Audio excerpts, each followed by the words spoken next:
Anime character ഇത്രയും ആളുകളെ influence ചെയ്തിട്ടുണ്ടെങ്കിൽ അത് ഒരേ ഒരാളാണ്. ഈ ക്യാരക്ടറിനെ ഒരുപാട് ആളുകൾ റിയൽ ലൈഫ് ഇൻസ്പിറേഷൻ ആയിട്ട് എടുത്തിട്ടുണ്ട്. ആൻഡ് അതിൽ ഞാനും ഒരാളാണ്. അന്ന് 2 സംഭവങ്ങൾ നടന്നു. ഒന്ന് നയൻ ടെയിൽസ് അറ്റാക്ക്.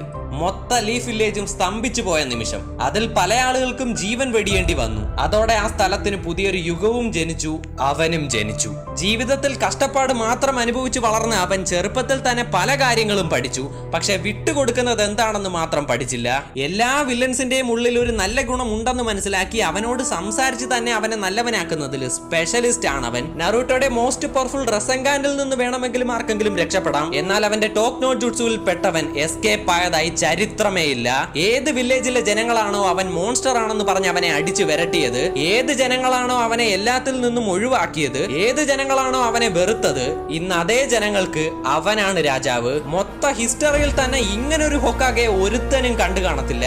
ഒരുത്തന് എന്തൊക്കെ തടസ്സങ്ങൾ അവന്റെ ലൈഫിൽ നേരിട്ടാലും അവൻ സ്ട്രോങ് ആയി അതിൽ തന്നെ ഉറച്ചു നിൽക്കുന്നുണ്ടെങ്കിൽ അവന്റെ വിജയത്തെ ഏത് കൊമ്പൻ വന്നാലും തടുത്തു നിർത്താൻ പറ്റത്തില്ല എന്നതിന് പെർഫെക്റ്റ് എക്സാമ്പിൾ ആണ് നറൂട്ടോ ഉസുമാക്കി.